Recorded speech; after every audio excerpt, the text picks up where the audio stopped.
सुबह का नमस्कार। जैसे कि हम बात कर रहे थे भाषा के ऊपर से। भाषा विचार अभिव्यक्ति का वह साधन है जिसमें ध्वनियों का व्यवहार किया जाता है। विद्वानों के मतानुसार भाषा व्यक्ति ध्वनि संकेतों के द्वारा मानव विचारों की अभिव्यक्ति है। मानव के मुख से निसृत प्रत्येक ध्वनि भाषा नहीं कही जाती। केवल सार्थक एवं शब्द निर्माण में समर्थ ध्वनियां ही भाषा की परिधि में आती हैं। भाषा का शास्त्रीय अर्थ है बहुत ही संकुचित अर्थ में किया जाता है। भाषा विज्ञान के अनुसार मनुष्य की वाणी जब ऐसी ध्वनियों का उच्चारण करती है जो सार्थक होती हैं और विवेचन विश्लेषण का विषय बन जाती हैं, उन्हीं ध्वनियों को भाषा कहा जाता है। सारांश यह है कि विचार की अभिव्यक्ति के लिए व्यक्त ध्वनि संकेतों के व्यवहार को भाषा कहते हैं। भाषा के विविध रूप होते हैं, मुख्यतः इतिहास, भूगोल, प्रयोग निर्माण, मानकता और मिश्रण। इन 6 आधार पर भाषा में अनेक रूपता दृष्टिगोचर होती है। भाषा के प्रमुख रूप इस प्रकार है। मूल भाषा अत्यंत प्राचीन काल में बहुत से लोगों के एक साथ रहने के अनेक स्थानों में से किसी एक स्थान पर उत्पन्न जिस भाषा से है। ऐतिहासिकता एवं भौगोलिक कारण से अनेक भाषाएं तथा बोलियां आदि विकसित हुई होंगी। वही मूल भाषा है। मूल भाषा से उत्पन्न भाषाओं, बोलियों, उपबोलियों को एक परिवार की संज्ञा दी जाती है। इस आधार पर संसार में जितनी मूल भाषाएं हैं, उतने ही भाषा परिवार हैं। उदाहरणतः भारोपीय परिवार को मूल भाषा भारोपीय थी। जब मूल स्थान की जनसंख्या कई शाखाओं में बंटकर अलग-अलग दिशाओं में चली, तो प्रारंभ में उनकी भाषा एक ही रही होगी। परंतु नवीन भौगोलिक परिस्थितियों का जीवन के समान भाषा पर प्रभाव पड़ना स्वाभाविक था।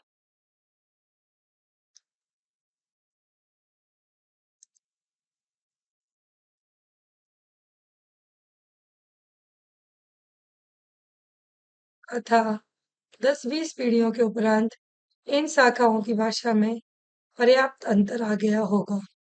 फिर इन शाखाओं की जनसंख्या में वृद्धि के कारण वे भी उपशाखाओं में बंटकर भिन्न-भिन्न प्रदेशों की ओर चले गए होंगे और भौगोलिक परिस्थितियों ने उनके जीवन और अभिव्यक्ति के माध्यम से भाषा को प्रभावित किया होगा। इससे इनकी भाषा एक दूसरे से कुछ ना कुछ भिन्न हो गई होगी।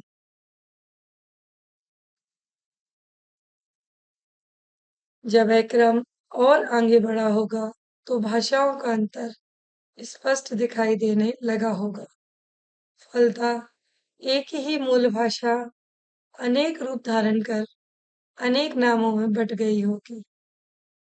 यहाँ यह उल्लेखनीय है कि यह भी संभव है कि कुछ शाखाओं, प्रशाखाओं की परंपरा और आगे बढ़ती गई और उनकी भाषा भिन्न-भिन्न रूप ग्रहण करती गई। परंतु इसके विपरीत कुछ की परंपरा लुप्त होने से आगे न बढ़ पाई तथा भाषा भी विकसित न हो सकी। इसे मनुष्य जाति के विकास के संदर्भ में इस प्रकार समझा जाता है। एक पिता के 4 पुत्र हैं। उनमें एक की संतान वृद्धि नहीं होती, एक की संतान होती है, एक की 2 या 3 संतानें होती हैं और एक की 7 या 8 संतान हो जाती हैं। यह क्रम पुनः आगे इसी रूप में चलता है।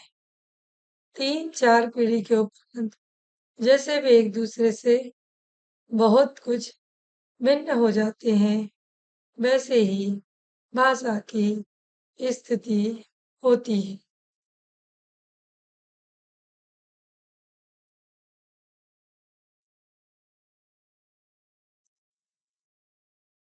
व्यक्ति व्यक्ति विशेष की बोली भाषा का एक लघुत्तम एवं संकीर्णतम रूप हो।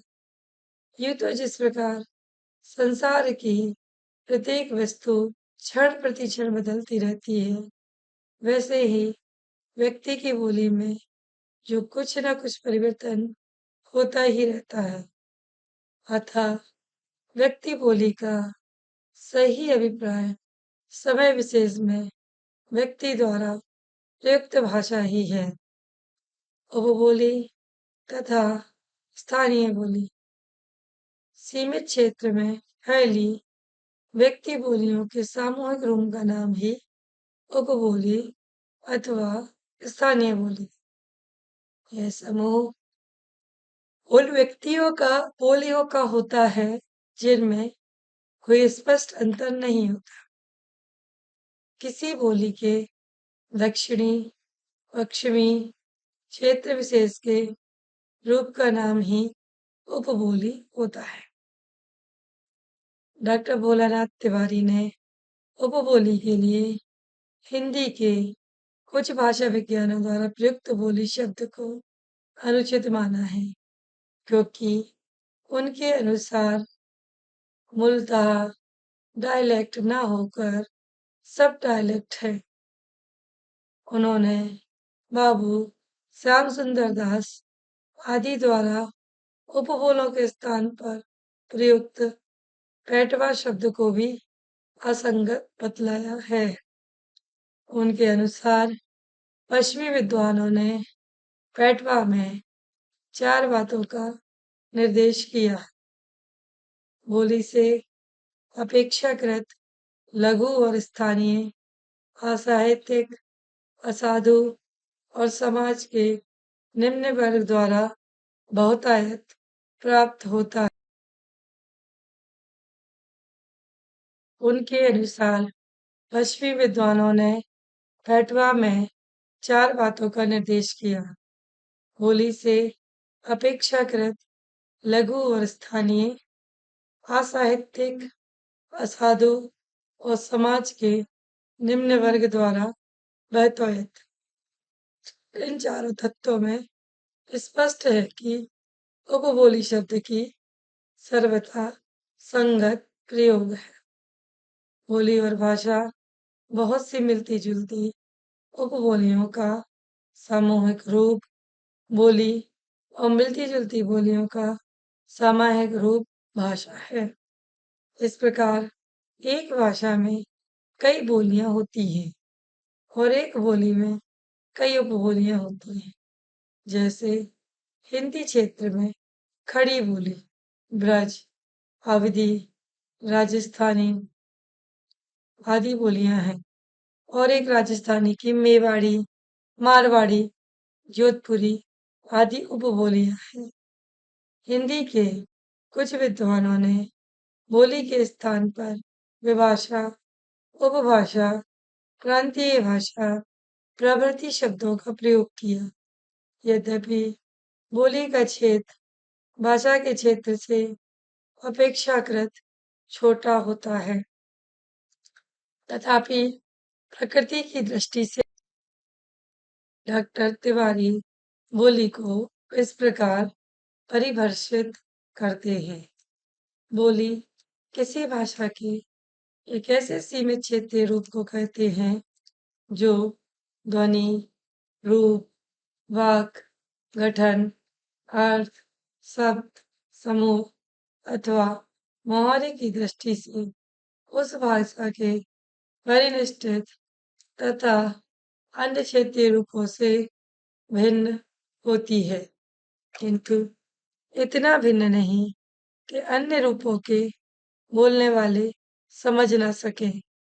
साथ ही जिसके अपने क्षेत्र में कहीं भी बोलने वालों के उच्चारण, रूप, रचना, वाक्य, गठन, शब्द, अर्थ, समूह तथा मुहावरों आदि में कोई विशिष्ट और महत्वपूर्ण भिन्नता नहीं होती।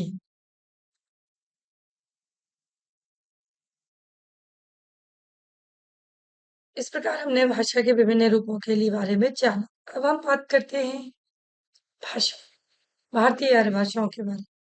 भारतीय आर्य भाषाएं कौन कौन सी थी? तो भारतीय जो आर्य भाषा है उन्हें तीन हिस्सों में बांटा गया है। प्राचीन कालीन आर्य भाषा, मध्यकालीन आर्य भाषा और आधुनिक कालीन आर्य भाषा। आधुनिक कालीन आर्य भाषा। अब प्राचीन कालीन मध्य भाषा आर्य भाषाएं कौन कौन सी थी?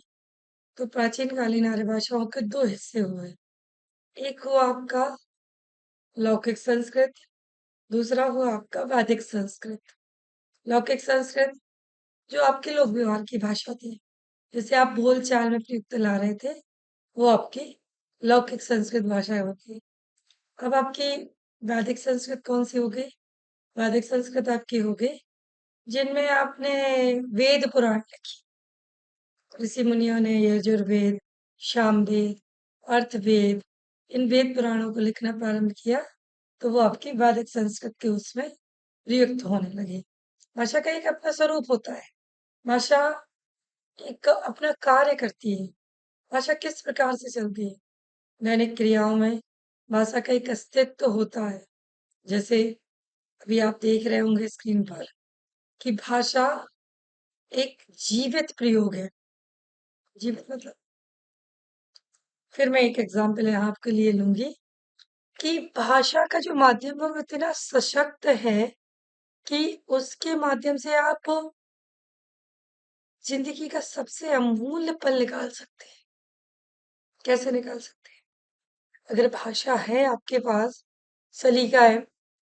जैसे एक छोटा सा एग्जाम्पल मैं यहाँ आपके बीच में देना चाहूंगी। मुझे अंग्रेजी भाषा नहीं आती, कोई बात नहीं, कोई बड़ा मुद्दा नहीं। नहीं आती तो नहीं आती, उतनी अच्छी नहीं आती। थोड़े बहुत वर्ड यूज करती हूँ, जहां जरूरत होती है वहां करती हूँ, लेकिन फ्लुएंसी, जैसे कहते हैं ना फ्लुएंसी, वो फ्लुएंसी मेरे अंदर नहीं है अंग्रेजी भाषा को लेकर। लेकिन मुझे वहां हेजिटेशन नहीं होता है। मुझे वहां कोई हेजिटेशन नहीं होता है कि मेरे पास फ्लुएंसी क्यों नहीं है, मेरे पास इंग्लिश होना चाहिए थी। अगर हमें लाइफ में कुछ करना है तो वर्तमान समय में अंग्रेजी की सबसे ज्यादा आवश्यकता है। लेकिन फिर मैं सोचती हूँ, ऐसा तो नहीं मेरे पास भाषा ही नहीं है। भाषा तो है, उसका माध्यम नहीं है मेरे पास। भाषा मेरे पास है, बस उसका माध्यम नहीं है। लोग कहते हैं कि अंग्रेजी का बोलबाला है, अंग्रेजी भाषा आनी चाहिए। मेरे पास माध्यम नहीं है, मेरे पास हिंदी माध्यम है। तो मैं हमेशा कहती हूँ, मुझे इस बात का दुख नहीं होता कि मेरे पास अंग्रेजी माध्यम नहीं है, लेकिन इस बात की खुशी जरूर होती है कि जो मेरे पास है बहुत बेहतर है, वो बहुत बेहतर है। अगर हम हिंदी की भी बात करें ना, तो हिंदी मेरे पास बहुत बेहतर है। क्यों माने हमारे पास हिंदी नहीं है? जो हमारी मातृभाषा है, जो हमारी मदर टंग है, वो हमारे पास बहुत बेहतर है। उसमें तो कोई एक्सक्यूज होना ही नहीं चाहिए। आज आप कुछ भी पूछ लीजिए, कुछ भी पढ़ लीजिए, कुछ भी समझ लीजिए। हम अपनी भावनाओं को जब दूसरे के सामने बहुत अच्छे तरीके से व्यक्त करना जानते हैं, समझ गए हैं, तो फिर वह माध्यम मायने नहीं रखता है कि आप किस माध्यम से, आपने किस माध्यम से कार्य को किया है। वह महत्वपूर्ण होता है कि आपने अपने कार्य को कैसे वहां किया। आपने जो सोचा था कार्य, उसे पूर्ण कैसे किया, उसे संपूर्णता की ओर कैसे। ये महत्वपूर्ण। महत्वपूर्ण ये नहीं है कि आपके पास माध्यम नहीं है। महत्वपूर्ण ये नहीं है कि आपके पास अच्छी फ्लुएंसी नहीं है। महत्वपूर्ण ये है कि आपके पास जो है उसको आप रिप्रेजेंट कितने अच्छे से कर रहे हैं। आपका रिप्रेजेंट करने का तरीका क्या है? तो मातृभाषा भूतकाल में कभी प्रचलित, परंतु आज जिसका प्रचलन नहीं या नहीं है के बराबर है। कुछ लोग संस्कृत को इस प्रकार की भाषा मानते हैं, राजभाषा, सरकारी कामकाज की भाषा, जिसका सामान्य रूप भाषा का होता है।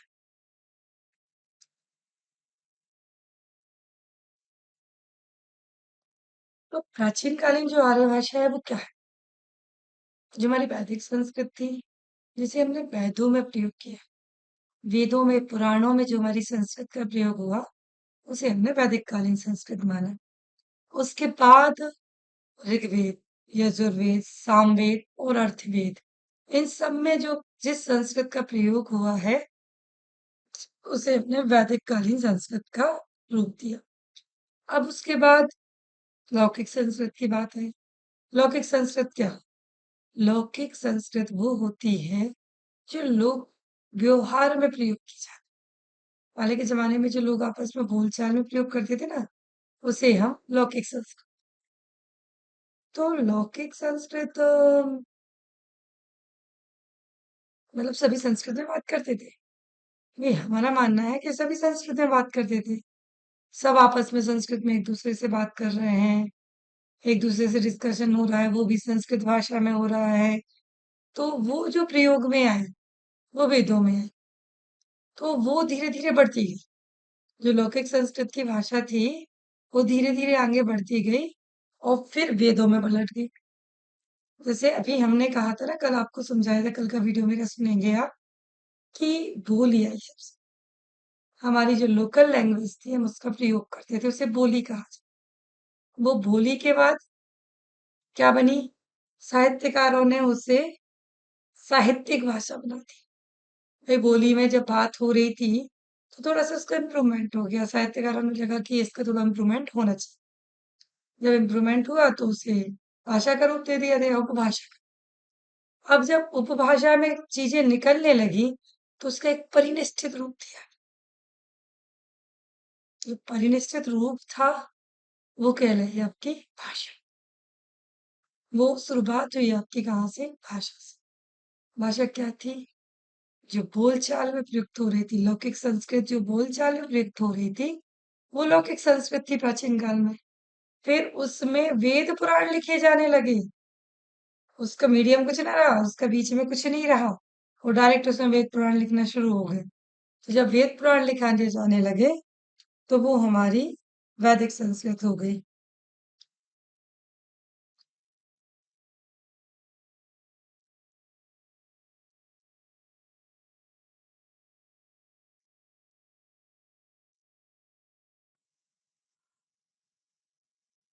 अब समय परिवर्तन होता गया।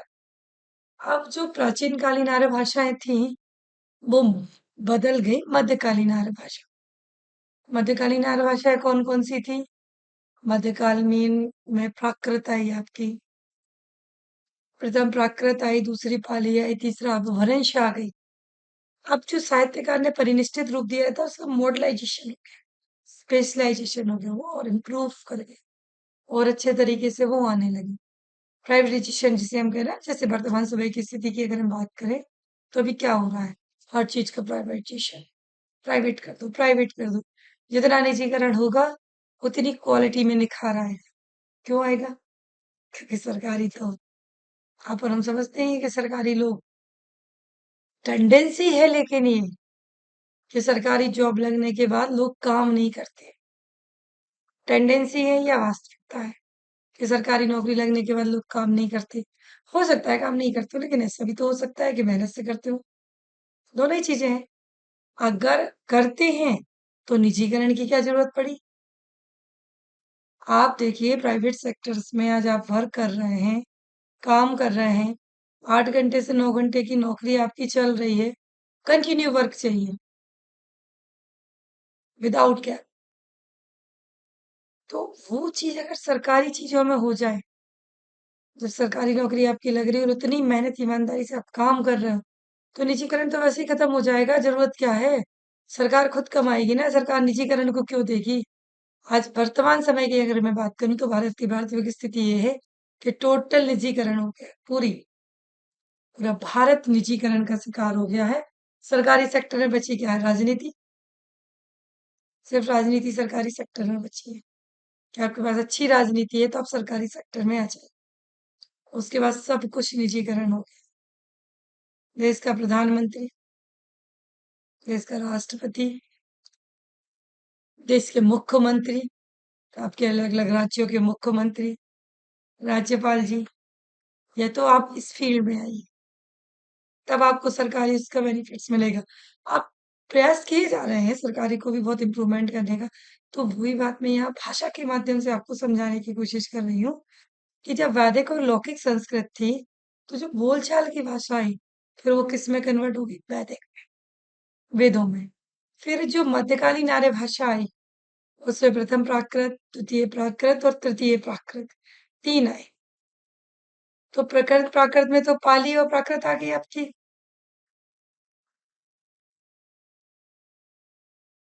तो हम बात कर रहे थे मध्यकालीन आर्य भाषाओं की। तो मध्यकालीन आर्य भाषाओं में आपकी 3 आर्य भाषा निकल के आई। इसका नाम था प्रथम प्राकृत, द्वितीय प्राकृत और तृतीय प्राकृत। प्रथम प्राकृत प्रथम प्राकृत के भी 2 हिस्से हुए, पाली और शिलालेख। पाली भाषा जिसमें कहते हैं भगवान बुद्ध ने अपना पहला उपदेश दिया था। शिलालेखी भाषा क्या थी? जो पहले के समय में शिलाओं पे लिखी जाती थी। जो भाषाएं शिलाओं पे लिखी जाती थी उन्हें शिलालेखी भाषा कहा जाता था। अब उसके बाद आई आपकी द्वितीय प्राकृत। तो द्वितीय प्राकृत से आपकी 5 भाषाएं निकली। 5 भाषाएं निकली, वो कौन कौन सी निकली? मागधी, अर्धमागधी, सौरसेनी, पैसाची और महाराष्ट्री।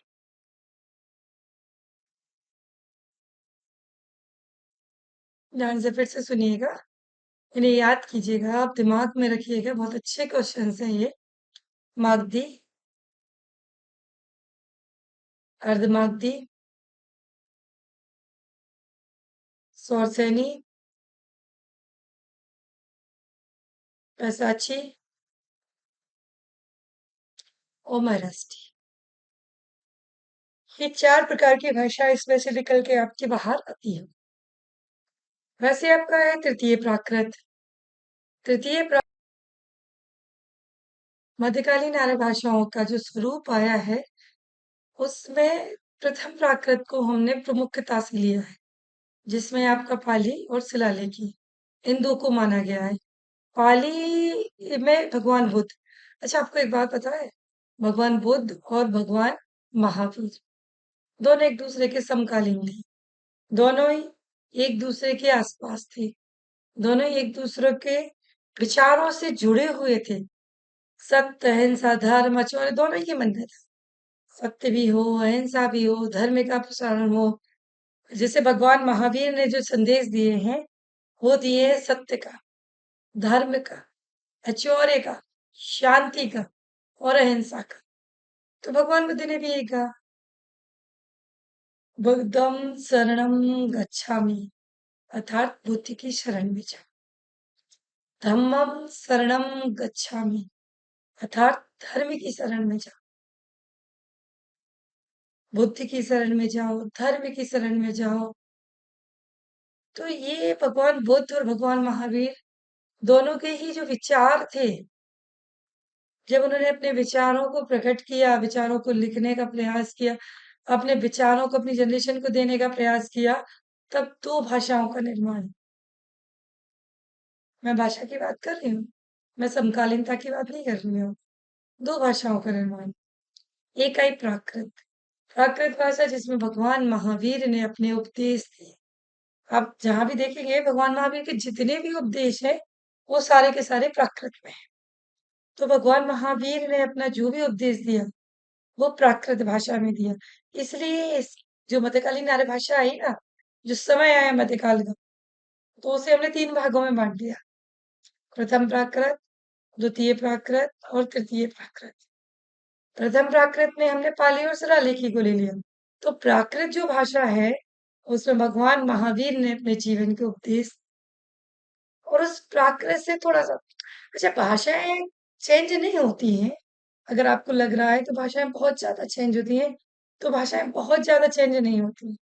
भाषा आपस में एक दूसरे का मिला जुला, शब्द संपदा जिसे हम कहते हैं ना, उसका प्रयोग किया जाता है भाषा को बना। तो जैसे आप हिंदी बोलते हैं, पंजाबी बोलते हैं, तो वो भी पंजाबी जो मिक्स होती है वो हिंदी मिक्स होती है। मराठी जो होती है उसमें भी हिंदी मिक्स होती है। लिपि तो सबकी वही है ना। हिंदी जब लिपि आपकी देवनागरी जा रही है तो सबकी वही जा रही है, तो वर्ड तो वही है ना। कैम छे। अब कैम छे में का भी है और मा भी है। देवनागरी लिपि का का भी है और मा भी है। छह में छा भी है छतरी का। और मैंने हिंदी में कह दिया तुम कैसे हो, गुजराती में कहती कैम छे। तो बात तो वो ही आती है घूम फिर के कि भाषा जो है वो बस सब मिला जुला रूप होती है। तो जो प्रथम प्राकृत पाली और शिलालेखी की बात हम यहाँ कर रहे हैं, पाली मतलब भगवान बुद्ध का उपदेश। कहते हैं, बिहार में नालंदा के पास साल वृक्ष, उस साल वृक्ष के इस तरफ भगवान महावीर ने अपना उपदेश दिया, वृक्ष के उस तरफ भगवान महावीर ने अपना उपदेश दिया। दोनों लोगों ने अपना अपना उपदेश दिया। यहाँ भगवान महावीर ने प्राकृत भाषा में अपना उपदेश दिया, वहां भगवान बुद्ध ने पाली भाषा में अपना उपदेश दिया। उपदेश दोनों ने दिए, लेकिन ये जो आई हमारी मध्यकाल की प्रथम प्राकृत से आई, एक पाली और दूसरी शिलालिपि। अब शिलालिपि भाषा कौन सी कहलाती है? जो उस जमाने में शिलाओं पे लिखी जाती थी। शिलालिपि का मतलब समझ रहे हो? कि मतलब नहीं था कागज, पेन, पेंसिल, रबड़, कटर, ये सब चीजें नहीं थी उस समय पे। तो भाई लिखने के लिए क्या था? बड़ी बड़ी शिलाएं थी, बड़े बड़े ताड़ पत्र थे। उन्हें उठाया, स्याही बनाई, वो अमलतास के जो पौधे होते हैं ना, पेड़, उसका जो फूल होता है रेड कलर का, वही मैं कह रही हूँ। आजकल की जनरेशन तो इन सब चीजों से अनभिज्ञ है। हमारे जमाने में भी हम जब स्कूल जाते थे तो वो अमलतास का पेड़ जरूर देखते थे, और उसको जो वो रेड वाला फूल लगता था ना, उसको जरूर तोड़ के लाते थे। उसको लाते थे घर पे, वो इंक वाले पेन चलते थे उस समय पे। तो वो जो इंक वाले पेन थे ना, उन इंक के जो उनमें भरी जाती जो स्याही जिसे कहते हैं, वो उस अमलतास के पौधे से मिला के बनाते थे घर पे। तो अब तो बच्चे पेंसिल्स, और जाने कितनी वैरायटीज की पेंसिल्स मार्केट में आ गई हैं। तो यहाँ हम जो बात कर रहे हैं शिलालेख की, कि शिलाओं पे लिखी जाती थी ये सारी चीजें, कुदेर दी जाती थी। तो कुल्हाड़ी नहीं कहेंगे, हथौड़ा और पेचकस से, जो भी रहता होगा उस समय पे अवेलेबल, आदि मानव के समय जो भी चीजें उनके पास पर्याप्त मात्रा में थी, उनसे वो खुदेर के लिख दी जाती। जब वो लिखी जाती थी तो बन जाती थी। फिर वो लिखी जाती थी, वो सिलाएं पड़ी रहती थी। कभी किसी का जाना हुआ तो पता चल रहा था कि इस सिला पे देखो। पुरातत्व विभाग में कभी आप जाइएगा, आपको यही सारा सामान मिलेगा, ताड़ पत्रों पे लिखी हुई चीजें। पेन कागज कॉपी नहीं था, इसलिए ताड़ पत्रों पे लिखा गया। कंप्यूटर नहीं था, इंटरनेट नहीं था, सिस्टम नहीं थे, फोटोकॉपी मशीन्स नहीं थी, प्रिंटर्स नहीं थे कि इन पे डाला और प्रिंट होके निकल आए। टाइपराइटर्स चलते थे पहले। मैंने जनरेशन में जो देखा वो टाइपराइटर्स को देखा। टाइपराइटर्स जरूर चलते थे उस समय पे। तो जो शिलालेख पे लिखी गई भाषाएं थी उन्हें हम शिलालेखी भाषा के रूप में जानते हैं। इसके अलावा फिर हम बात करते हैं द्वितीय प्राकृत की। अब द्वितीय प्राकृत में जब बारी आती है तो इसको हमने 5 हिस्सों में बांटा है। मागधी, ध्यान से सुनेगा, मागधी, अर्धमागधी, स्वरसेनी, पैसाची और महाराष्ट्री। तो मागधी क्या है? जो मगध से निकली, जिसके अंतर्गत जो उपभाषाएं बनी वो कौन कौन सी है? बिहारी, उड़िया, असमिया और बंगला। बिहारी, उड़िया, असमिया और बंगला। उसी प्रकार अर्धमागधी से क्या निकल के आया आपका? पूर्वी हिंदी। पूर्वी हिंदी से क्या निकल के आया था कल आपका? अवधी, बघेली और छत्तीसगढ़ी। अवधी, बघेली और छत्तीसगढ़ी। बस इस सौरसैनी हिंदी। तीसरी जो द्वितीय प्राकृत से निकली वो सौरसैनी निकली, और उसमें से निकल के आई आपकी पश्चिमी हिंदी, राजस्थानी हिंदी और गुजराती हिंदी। उसके बाद आपकी आई कसाची, जिसमें से निकल के आया आपका लहंदा और पंजाबी। उसके बाद आपका निकल के आया महाराष्ट्री, जिसमें से निकल के आई आपकी मराठी। इस प्रकार द्वितीय प्राकृत भाषाओं में से आपकी 5 भाषाएं निकली। तो मध्यकालीन आर्य भाषाओं की द्वितीय प्राकृत भाषा से 5 आर्य भाषाएं निकली, जो थी मागधी, अर्धमागधी, सौरसैनी, पैसाची और महाराष्ट्री। उसी प्रकार तृतीय प्राकृत। तृतीय प्राकृत मतलब होता है अपभ्रंश, इसे अवहट्ट भाषा भी कहा जाता है। तो तृतीय प्राकृत अपभ्रंश से आपकी निकल के आई खास और ब्राह्मण। इस प्रकार मध्यकालीन आर्य भाषाओं से 3 आर्य भाषाएं निकली आपकी, प्रथम प्राकृत, द्वितीय प्राकृत और तृतीय प्राकृत। और इन तीनों से मिलके जो निकल के आई वो 7 नई भाषाएं निकल के आई। तो प्रथम प्राकृत से पाली और शिलालिपि आई। द्वितीय प्राकृत से आपकी मागधी, अर्धमागधी, स्वरसेनी, प्रसाची और महाराष्ट्री निकल के आई। तृतीय प्राकृत से आपकी खस और प्राचीन निकल के आए। ये यदि भाषाओं का स्वरूप चल रहा है कि भाषाएं किस प्रकार से निकली, किस प्रकार से भाषाएं आगे बढ़ी, भाषाएं क्यों ने कैसे अपना विकास किया, किस प्रकार भाषाओं ने अपना डेवलपमेंट किया, किस प्रकार भाषाएं अपने उसमें आगे बढ़ी। अब मागधी से कौन कौन सी भाषाएं निकली? अच्छा, जो इन 7 से निकलेंगी वो हमारी आधुनिक आर्य भाषाएं होंगी। हमने भाषाओं को 3 हिस्सों में बांटे, प्राचीन कालीन आर्य भाषा, मध्यकालीन आर्य भाषा और आधुनिक आर्य भाषा। तो आधुनिक आर्य भाषाएं जब हमने बांटी यहाँ पर, तो वो कौन कौन सी निकल के आई? आधुनिक आर्य भाषा मध्य से निकलने वाली आर्य भाषा है आपकी बिहारी, उड़िया, असमिया और बंगला। ये अर्धमध्य से निकलने वाली है पूर्वी हिंदी। वही सौरसैनी से निकलने वाली है आपकी पश्चिमी हिंदी, राजस्थानी और गुजराती। पैंसाची से निकलने वाली है आपकी लहंदा और पंजाबी। महाराष्ट्री से निकलने वाली आपकी भाषा है मराठी। तो वही खस से निकलने वाली है पहाड़ी और प्राचर से निकलने वाली है सिंधी। इस प्रकार 13 प्रकार की आधुनिक आर्य भाषाओं का आप अध्ययन भाषा के अंतर्गत करेंगे।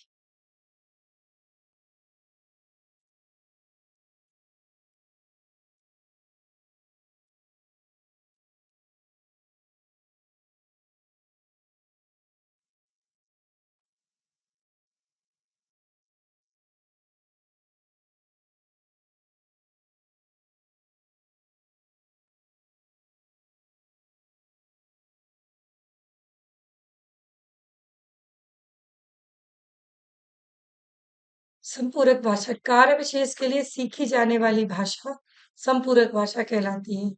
उसी प्रकार से आपकी परिपूरक भाषा सामाजिक आवश्यकता की पूर्ति करने वाली भाषा परिपूरक भाषा कहलाती है। जैसे भारत में अंग्रेजी का ज्ञान आज के भारत की सामाजिक आवश्यकता है। बहुत बढ़िया, बहुत बढ़िया मुद्दा यहाँ उठाया है कि संपूरक भाषा क्या कहलाती है। मैंने भी आर्य भाषाओं के बारे में सीखा, कौन कौन सी आर्य भाषा होती हैं, प्राचीन कालीन, मध्यकालीन, आधुनिक कालीन। फिर प्राचीन काल में बाद एक लौकिक संस्कृत के बारे में पढ़ा, मध्यकाल की 3 प्रथम प्राकृत, द्वितीय प्राकृत, तृतीय प्राकृत के बारे में पढ़ा। प्रथम प्राकृत से आपकी पाली और शिलालिपि निकल के आ गई। द्वितीय प्राकृत से आपकी मागधी, अर्धमागधी, सौरसेनी, प्रसाची और महाराष्ट्री निकल के आ गई। वही तृतीय प्राकृत जिसे हमने अवहट्ट या अपभ्रंश का नाम दिया, उसमें से आपकी खश और प्राचर निकल के आ गई। और उनमें से जो निकली वो आधुनिक आर्य भाषा है। इन आर्य भाषाओं के साथ साथ भाषा के और भी कई सारे नाम, जैसे डेस्कटॉप पे आपको दिखाई दे रहा है संपूरक भाषा। तो कार्य विशेष के लिए सीखी जाने वाली भाषा संपूरक भाषा कहलाती है। जब आप जो कार्य कर रहे हैं उस कार्य को कैसे किया जाए, उस कार्य विशेष को करने के लिए आपको क्या करना है, तो जिस भाषा का आप प्रयोग कर रहे हैं वो आपकी संपूरक भाषा कहलाती है। उसी प्रकार होती है एक परिपूरक भाषा। तो परिपूरक भाषा क्या कहलाती है? सामाजिक आवश्यकता की पूर्ति करने वाली भाषा परिपूरक भाषा कहलाती है। मतलब जो पूर्ण है, मतलब किसी ऑफिस में काम कर रहे हैं तो एक संपूरक भाषा सफिशिएंट है। लेकिन किसी लेटर को आप लिख रहे हैं, किसी कार्यालय पत्र को आप लिख रहे हैं, तो उसके लिए आपको चाहिए परिपूरक भाषा, जो समाज की आवश्यकता के लिए महत्वपूर्ण है। आप जिस भाषा का प्रयोग कर रहे हैं उस भाषा से समाज को क्या बेनिफिट है,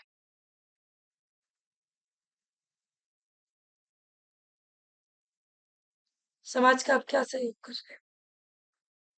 जैसे भारत में अंग्रेजी का ज्ञान आज के भारत की सामाजिक आवश्यकता, इस मुद्दे को मैं पिछले 5 वीडियो में आपसे डिस्कशन कर चुकी हैं कि भारत की जो महत्वपूर्ण भाषा है वो राष्ट्रभाषा हिंदी घोषित कर दी गई है, लेकिन सामाजिकता को आगे बढ़ा आज भी अंग्रेजी भाषा की आवश्यकता आपको पड़ती है। बिना अंग्रेजी भाषा के आप आगे नहीं बढ़ सकते।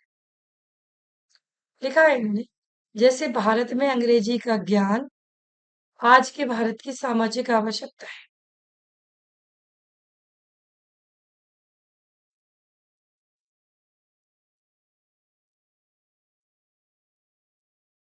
उसी प्रकार आपकी आती है तुल्य भाषा। सॉरी सॉरी मातृभाषा के स्थान पर अथवा मातृभाषा के रूप में अपनाई जाने वाली भाषा तुल्य भाषा कहलाती है। भारत देश में विदेशों में अपनी मातृभाषा व स्थानापन्न अंग्रेजी का प्रयोग करते देखे जाते हैं, इसलिए अंग्रेजी को तुल्य भाषा कहा जाता है। भाई आप कहीं भी जाओ आपको एक भाषा तो आनी चाहिए ना। हिंदी के साथ अंग्रेजी आना आज की बहुत महती आवश्यकता है। और इस प्रकार तुल्य भाषा के रूप में अंग्रेजी को तुल्य भाषा का स्वरूप दिया गया। फिर बारी आती है संपर्क भाषा से। देश के विभिन्न प्रांतों के भिन्न भिन्न भाषा भाषियों के साथ क्षेत्र तथा इन राज्यों के पारस्परिक संबंध योजना की भाषा का नाम संपर्क भाषा है। भारत में यह कार्य आज तक अंग्रेजी करती रही है, परंतु अब इसका स्थान हिंदी भी तेजी से लेती जा रही है। मतलब आपको अगर संपर्क करना है तो आप महाराष्ट्र में गए तो भाई मराठी के साथ आपको हिंदी आती है, साथ में आपको अंग्रेजी भी आती है। तो संपर्क भाषा ने इस कार्य को पूरा किया। कार्यालयीय हिंदी राजभाषा के प्रमुख कार्य जैसे प्रारूपण करना, पत्र लेखन करना, संक्षेपण करना, पल्लवन करना और टिप्पणी करना, ये सब अब धीरे-धीरे करके हिंदी में प्रारंभ हो गया है। तो यहाँ तक हमने जो सीखा, जो समझा, जो जाना, वो भाषा के बारे में जाना कि भाषा का स्वरूप क्या था, भाषा कैसे विस्तारित हुई, भाषा कैसे आगे बढ़ी। अब नेक्स्ट वीडियो में हम जो तैयार करेंगे, वो हम तैयार करेंगे पत्र लेखन की आवश्यकता को लेकर। तो पत्र लेखन क्या है? पत्र लेखन भी भाषा का ही एक स्वरूप तो है ही कि भाषा को जब आगे बढ़ेगी तो अभी मैंने बताई ना कि जो संपर्क भाषा के रूप में भाषा थी, भाषा जब संपर्क भाषा के रूप में थी तो उसने क्या काम किया? संपर्क के रूप में वो अंग्रेजी ने अपना स्थान बनाए रखा था कि आपको अगर हिंदी आती है, ठीक है, वो हिंदी आपकी लोकल भाषा है, आपकी खुद की भाषा है, लेकिन हिंदी के साथ साथ अगर आपको अंग्रेजी भाषा आती है तो आप कहीं भी सरवाइव कर जाएंगे, क्योंकि हर राज्य के लिए ये महापूर्ण निर्णय लिया गया है कि लोकल लैंग्वेज के साथ साथ आपको अंग्रेजी आना अनिवार्य है। अब तमिलनाडु में चले जाइए, अब साउथ की तरफ चले जाइए, महाराष्ट्र की तरफ चले जाइए, मराठी बोलेंगे लोग, लेकिन आप इंग्लिश में बात करेंगे तो शायद इंग्लिश भी समझेंगे वहां की। तो इंग्लिश को हमने यहाँ संपर्क भाषा का स्वरूप दिया, नाम दिया। इस प्रकार तुल्य भाषा के रूप में भी अंग्रेजी ने भी अपना बोलबाला रखा। तो साहित्य लिखने में भाषा का एक अमूल्य योगदान रहा। मैं दोबारा शुरू से आपका लास्ट तक ऐड करना चाहूंगी इसमें कि भारत में जो आर्य भाषाएं आई वो 3 प्रकार की आई: प्राचीन कालीन आर्य भाषा, मध्यकालीन आर्य भाषा और आधुनिक कालीन आर्य भाषा। प्राचीन कालीन आर्य भाषाओं में हमने लौकिक संस्कृत और वैदिक संस्कृत को लिया। मध्यकालीन आर्य भाषाओं में हमने प्रथम प्राकृत, द्वितीय प्राकृत और तृतीय प्राकृत को लिया। प्रथम प्राकृत में हमने पाली और शिलालिपि को लिया। द्वितीय प्राकृत में हमने मागधी, अर्धमागधी, सौरसेनी, पिशाची, महाराष्ट्री को लिया। तृतीय प्राकृत जिसका नाम था अपभ्रंश भाषा, उसमें हमने खस और बाचर 2 और बढ़ा दिए। फिर इनमें से जो निकल के आई वो सारी हमारी आधुनिक आर्य भाषाओं के रूप में प्रयोग में लाई, जैसे पश्चिमी हिंदी, पूर्वी हिंदी, राजस्थानी, गुजराती, बिहारी, असमिया, बंगला, उड़िया, राजस्थानी, मेवाड़ी, खस, प्राचर, सिंधी, पंजाबी, लहंदा, पहाड़ी। ये सब भाषाओं ने जो रूप धारण किया ना, वो किसका किया? भाषाओं को तोड़ने के बाद अंत में जो हमारे बीच में आज प्रयोग में लाई जा रही, बंगाल का आदमी बंगला भाषा को बोलता है, कन्नड़ का आदमी कन्नड़ भाषा। ये था भाषा का स्वरूप।